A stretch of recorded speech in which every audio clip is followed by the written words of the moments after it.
রাধে রাধে বন্ধুরা, কেমন আছো তোমরা সবাই? আশা করি সবাই খুব ভালো আছো। আমরাও কিন্তু ভগবানের কৃপায় ভালোই আছি।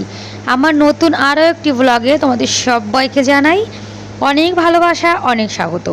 প্লিজ বন্ধুরা, আজকের ভিডিওটি একদমই ছোট্ট, তাই তোমাদের কাছে অনুরোধ করছি ভিডিওটি স্কিপ না করে পুরো ফুল ভিডিওটি দেখো।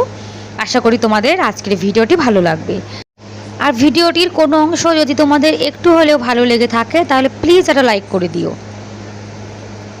সকালে কিন্তু আশেপাশে কাজ সবই হয়ে গেছে। আমি স্নান করে এই যে চলে এসেছি। প্রতিদিন সেই একই রকমের কাজ করতে হয়, মানে ঘুম থেকে উঠে আশেপাশে কাজ করা, স্নান করা। আর রাত্রিরে এঁটো বাসন সব মেজে রেখেছিলাম। রান্নাঘর একটা ভেজা কাপড় দিয়ে, মানে কিচেন কাউন্টারটা, গ্যাস ওভেনটা মুছে রেখেছিলাম। তবুও সকালে আর একবার এই যে মুছে নিচ্ছি। কি জানো তো, রাত্রিরে আমরা যতই রান্নাঘর মুছে রাখি না কেন, সকালে একবার মুছে নেওয়া কিন্তু ভালো। আর আমি জানো তো কখনো রান্নাঘরে এঁটো বাসন একদমই রাখি না, বিশেষ করে রাত্রেবেলায় এঁটো বাসন মেজে রান্নাঘর ভালো করে পরিষ্কার করে তারপরে রান্নাঘরের কাজটা আমি শেষ করি। এখন গ্যাস ওভেনটা মুছে নিচ্ছি। আজকে এই ভিডিওটা জানো তো অনেক আগের, এটা হলো একাদশীর পরের দিনের ভিডিও। অনেক সকাল সকাল ঘুম থেকে উঠেছি, তাড়াতাড়ি কাজবাজ করে ওই যে গোপাল সোনা রান্নাবান্না করতে হবে। রান্না করে গোপাল সোনাকে ভোগ লাগিয়ে তারপরে আমরা সেবা করব।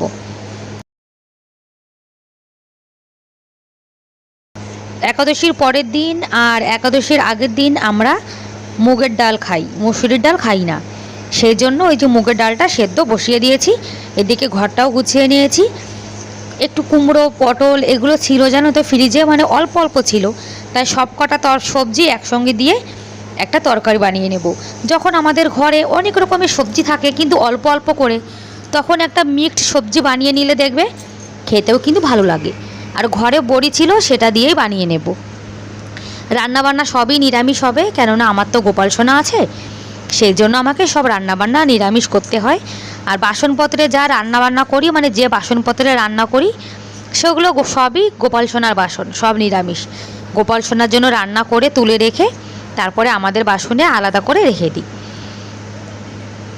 আর বন্ধুরা, আজকের ভিডিওটি কেমন লাগলো তোমাদের কমেন্ট করে অবশ্যই জানিও।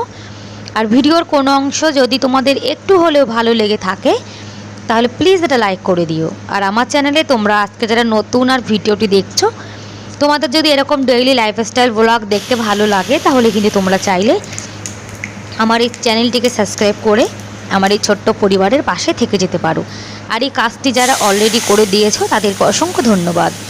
আর তোমরা যে যে দিদিভাইরা আমার ভিডিও দেখো, সুন্দর সুন্দর কমেন্ট করো, তোমাদেরকেও কিন্তু অনেক ধন্যবাদ, অনেক ভালোবাসা জানাই মন থেকে। সবজিগুলো আমি ভালো করে ভেজে নিয়েছি, তারপরে ওর মধ্যে বড়ি দিয়ে রান্নাটা করে নিয়েছি। ওইদিকে জানো তো হিটারে বসিয়ে দিয়েছিলাম, তারপরে আবার কারেন্ট চলে গেছে, আবার গ্যাসে বসিয়ে দিয়েছি। নামানোর আগে একটুখানি চিনি আর একটু গরম মশলা দিয়ে নামিয়ে নেব। এদিকে মুগের ডালটা তো সেদ্ধ হয়ে গেছে, মুগের ডালটা এই যে ফোড়ন দিয়ে নিয়েছি, আর একটু ফুটিয়ে একটুখানি ধনেপাতা দিয়ে তারপরে নামিয়ে নেব। এই যে এটা হলো আজকে সকালের আমাদের একদম সিম্পল নিরামিষ খাবার দাবার। গোপাল সোনাকে সেবা দেওয়া হয়ে গেছে, আর এটা হলো আমাদের প্লেট। গোপাল সোনাকে সেবা দিয়ে তারপরে কিন্তু আমরা খাওয়া দাওয়া করেছি। তারপরে বাসনপত্র যা আছে সেগুলো এখন মেজে নেব। বাসন জানো তো দু রকমের হয়, যে বাসনে রান্না করি সেটা তো গোপাল সোনার বাসন, সেটাও ভালো করে আলাদা করে মাজতে হয়। আবার আমরা যে বাসনপত্রে খাই সেটা আবার আলাদা করে মেজে নিতে হয়।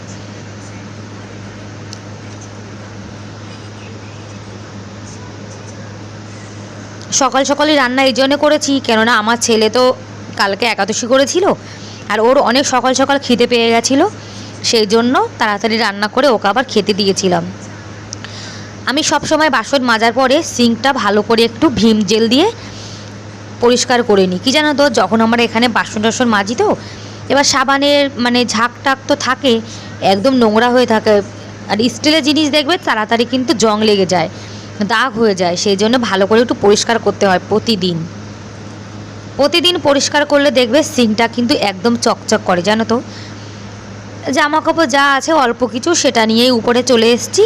আজকে ভালোই রোদ উঠেছে, এত রোদ, জামা কাপড় জানো তো তাড়াতাড়ি কিন্তু শুকিয়ে যাবে। যখন রোদ ভালো ওঠে জামা কাপড় শুকাতে বেশি সময় লাগে না। কখনো মেঘলা হয়, কখনো রোদ ওঠে, কিন্তু বৃষ্টির কোনো দেখা সাক্ষাৎ একদমই নেই। একটু বৃষ্টি হলে গরমটা একটু কম হতো। আমাদের রাজস্থানে অনেক কম বৃষ্টি হয় জানো তো।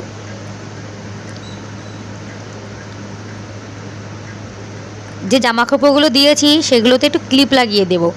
অনেক সময় যখন জোরে হাওয়া চলে তখন জামা কাপড়গুলো জানো তো ছাদের পরে পড়ে যায়। তারপরে যখন জামা কাপড় নিতে উপরে আসি দেখি জামা কাপড় সব নিচে পড়ে রয়েছে। সেই জন্য ভালো করে একটু ক্লিপ লাগিয়ে দিচ্ছি যাতে পড়ে না যায়। জামা কাপড় নিচে পড়ে গেলে জানো তো অনেক ধুলো লেগে যায়, তখন সেই শুকনো জামা কাপড় আবার ধুতে হয়। ব্যাস বন্ধুরা, তাহলে আজকের মতো এ পর্যন্তই। দেখা হবে পরের ভিডিওতে। ততক্ষণ অনেক ভালো থেকো, সুস্থ থেকো, বাই বাই।